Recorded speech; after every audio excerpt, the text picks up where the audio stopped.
Le mec que vous voyez galérer là, c'est moi. Je déteste le matin autant que les mathématiques, les endives, le lundi, le PSG, les mouches et les qui roulent à 50 sur la file de gauche. Moi c'est Jonathan, mais on m'a toujours appelé Joe, John, Jonath, Jojo.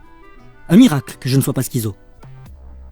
Ma vie en ce moment, elle est aussi excitante qu'un exercice de maths.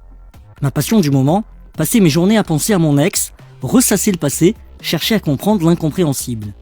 Justement, c'est elle. Là, c'est le moment où elle me dit que j'ai toutes les qualités. Je suis intelligent, drôle, généreux, attentionné, mais elle a besoin de réfléchir. Bah ouais, c'est pas évident de vivre avec le mec idéal. J'aurais mieux fait d'être de sa grand-mère la. On s'est quitté d'un commun accord. Elle était quand même un poil plus d'accord que moi. Je me suis juré que plus jamais mon cœur ne battrait pour une fille, mais j'ai rapidement eu une crise de tachycardie devant mon écran. Accidentellement, j'ai ajouté cette demoiselle à mes contacts, et quand elle m'a accepté, j'avais l'impression d'être Zizou en 98.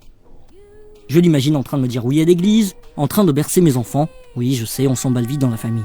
J'ai mis les choses au clair avec elle, mais elle a oublié son décodeur. Plus je parle, plus son visage se décompose. Visiblement, nos attentes ne sont pas trop les mêmes. En gros, je veux fonder une famille avec une fille qui me considère comme son frère. Génial.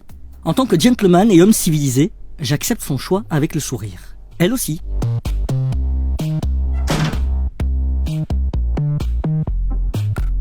C'est sûr, c'est une entreprise ferroviaire qui a écrit ma vie. Mes parents se sont rencontrés dans un train, je prends souvent le train pour aller chez moi à Marseille, et je suis un journaliste qui annonce des retards de train. C'est quand même cool d'être payé pour parler dans un micro. Après quelques heures, c'est un peu moins cool. Mais en fin de journée, c'est plus du tout cool.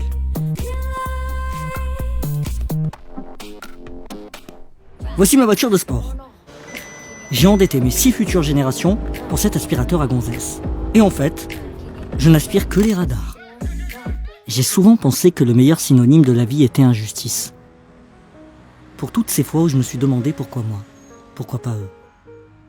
J'ai souvent détesté la vie. Puis un jour, on a pris le temps de faire connaissance et de s'aimer. J'ai compris qu'il fallait savoir cogner la vie. Cogner, cogner et cogner. Allez, cogne la vie, allez, envoie, allez, défonce-toi, allez. Mais que cela ne sert à rien si on ne sait pas recevoir les coups, tomber et se relever encore plus fort.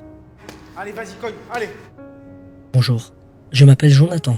Appelez-moi comme vous voulez, du moment que vous êtes prêt à embarquer dans une vie de ouf.